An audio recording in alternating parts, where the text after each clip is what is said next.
Bonjour à tous, je suis Nicolas Caron et vous écoutez la version audio du blog Lève-toi et vends que je diffuse sur mon site nicolascaron.fr.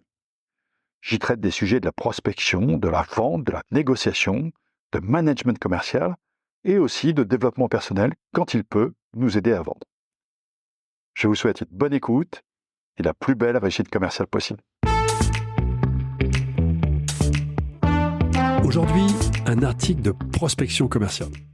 Son titre, 15 principes plus 1 pour simplifier la prospection.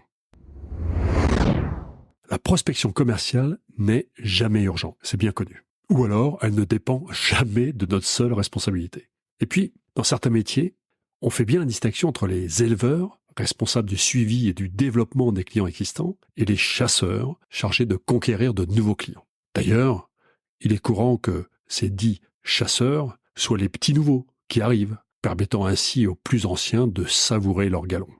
Bien sûr, je n'ai rien contre les éleveurs, mais autant vous dire tout de suite que mon animation est bien supérieure pour ceux qui sont capables de signer avec constance des affaires avec de nouveaux clients.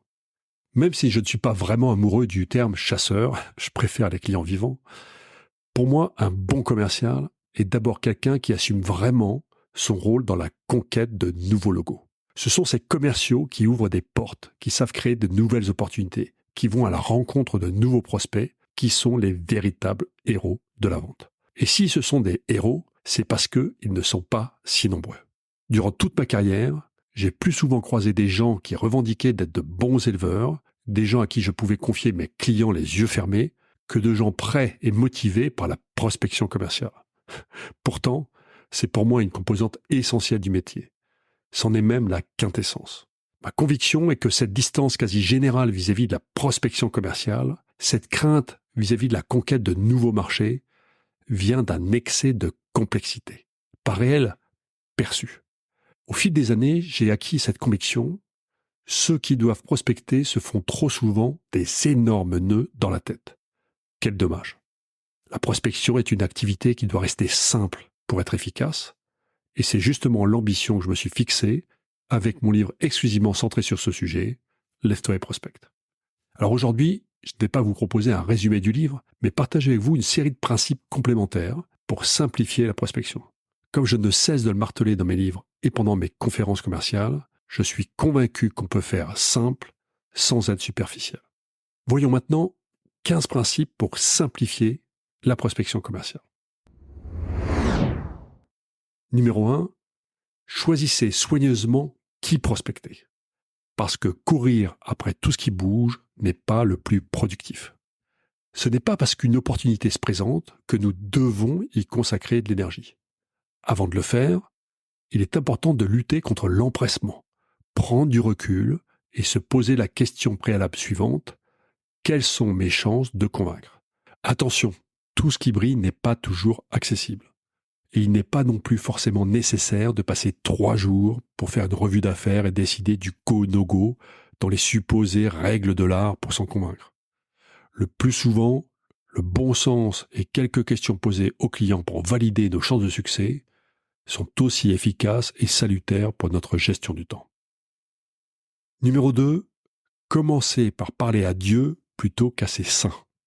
Parce que tout ce qui vient du haut va plus vite. Et oui, Newton avait raison pour les pommes. Et c'est à peu près la même chose en matière commerciale. Mieux vaut passer du temps à contacter et séduire le patron que les gens qui feront office de messagers plus ou moins efficaces. Plutôt moins, le plus souvent d'ailleurs. C'est exactement le même principe lorsqu'on doit répondre à des appels d'offres. Rien n'est jamais obligatoire. Et surtout pas perdre son temps. 3. Préparez vos premiers entretiens avec soin.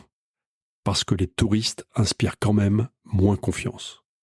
Cela paraît évident, et pourtant, combien de commerciaux débutent encore leurs entretiens sans vraiment avoir fait le tour du site internet de leurs prospects, sans s'être renseignés sur leur interlocuteur du jour, sans avoir préparé une présentation particulière? C'est bien gentil d'avoir de l'expérience, mais rares sont les prospects qui considèrent qu'expérience est synonyme, fatalement, de pertinence. Et si vous voulez vous faciliter la vie, c'est très simple.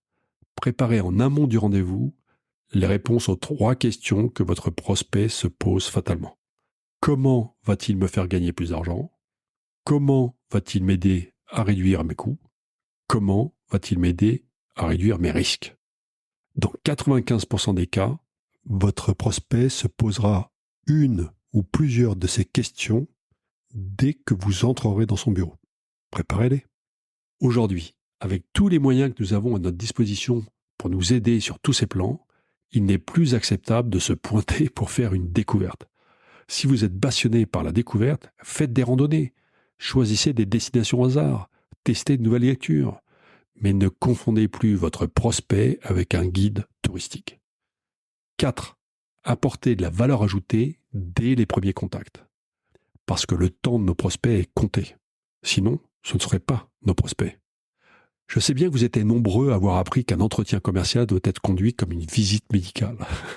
Mais bon, sauf si vous avez passé les 20 dernières années sur une île déserte, il ne vous a pas échappé qu'aujourd'hui, nous avons quelques moyens technologiques pour préparer suffisamment nos entretiens.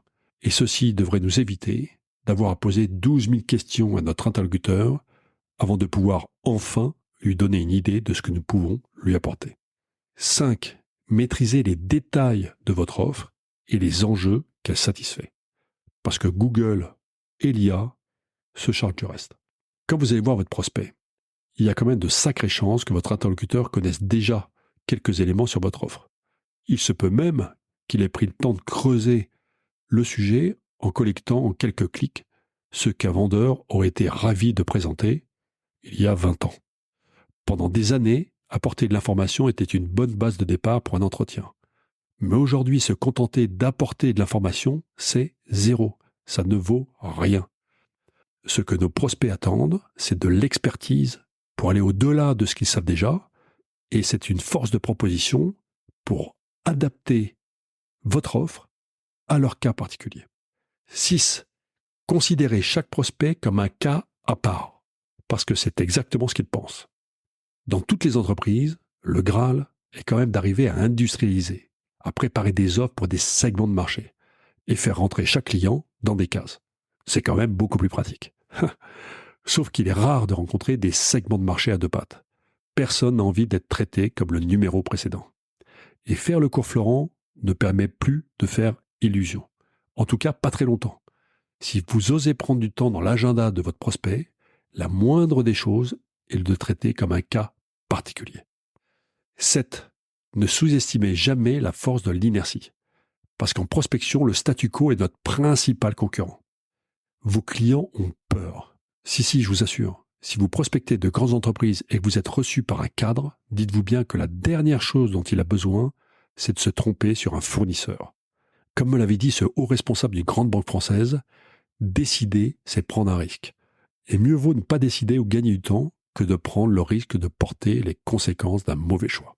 Bref, au lieu d'expliquer pourquoi vous êtes soi-disant les meilleurs, essayez plutôt d'expliquer et de rassurer votre client sur le fait que votre proposition ne peut pas conduire à un échec.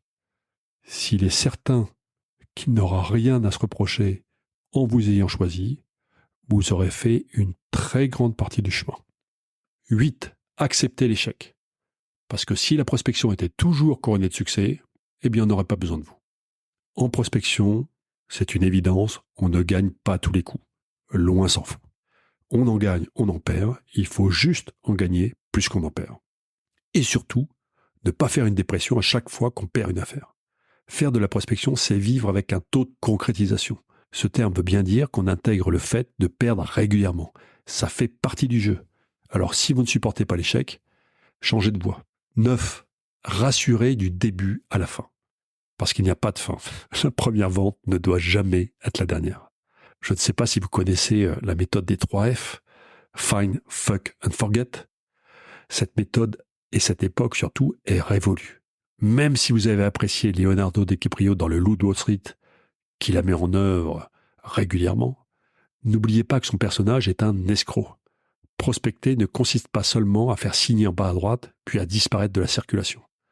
C'est pourtant ce qui est encore fait très souvent, notamment par des gens qui se plaignent à propos de la difficulté de leur métier. Effectivement, il est difficile de fidéliser un prospect qui regrette sa décision à peine devenu client. Et c'est encore plus compliqué d'accéder à son réseau. Bref, ce qui compte vraiment, c'est la deuxième vente. Et pour ça, la confiance que vous aurez inspirée du premier contact à la conclusion de la vente est la seule chose qui compte.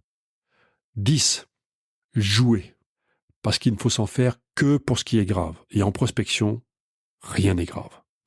Le pire du pire du pire qui puisse vous arriver en prospection commerciale, c'est de vous retrouver dans la même situation. Ça va, ce n'est pas mortel. Donc, détendez-vous. Soyez pro, mais prenez du recul. Vous avez aussi le droit de jouer, de choisir la légèreté. Il se pourrait même que cela vous permette de faire ce métier au long cours sans vous en lasser. 11. Choisissez l'ambition. Parce que motiver n'est pas un verbe transitif. Il est très difficile de motiver quelqu'un qui n'a pas l'ambition de se dépasser. Donc n'attendez pas tout de votre manager. Pour réussir en prospection, il faut aussi être prêt à se faire mal, à faire des efforts, à sortir du nid, à ne plus attendre la béquée à base d'appels entrants fournis par son manager. Et pour tout cela, le moteur est l'ambition personnelle. Personne ne peut être ambitieux à votre place.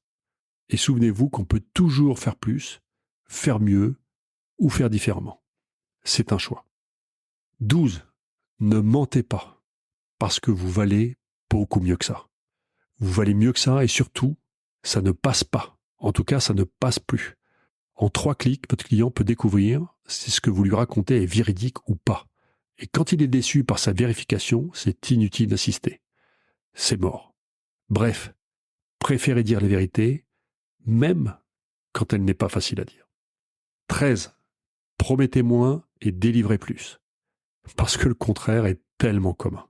Et oui, la fidélisation d'un client passe par le respect de ce qui a été promis ou de ce qui a été présenté. Si votre propale a été formulée de façon à laisser des zones d'ombre, des choses aléatoires, c'est votre sujet. Mais ne soyez pas surpris quand votre nouveau client parle ensuite de vous comme d'un escroc. C'est d'autant plus dommage que les clients surpris dans le bon sens sont nos meilleurs ambassadeurs. 14. Ne remettez jamais en cause vos valeurs pour un gain à court terme. Parce que la vie commerciale est longue et le monde est petit. C'est tellement facile de concrétiser ses efforts de prospection par une petite entorse à ses convictions, voire à la déontologie de son métier. Tellement facile que quelques secondes suffisent pour ruiner une réputation. Et c'est à vous de choisir, à personne d'autre. 15. Faites de la prospection une hygiène commerciale quotidienne, parce que c'est la régularité qui paye. J'ai rencontré beaucoup de gens capables de m'affirmer que ce qu'ils ne font pas ne marche pas. C'est assez réjouissant de les entendre, parce qu'ils ont souvent beaucoup de véhémence pour le dire. Et la prospection fait partie de ces sujets qu'il est très facile de dénoncer alors qu'on ne la pratique pas ou alors de façon très épisodique. Enfin, un ultime conseil, mais pas le moins important.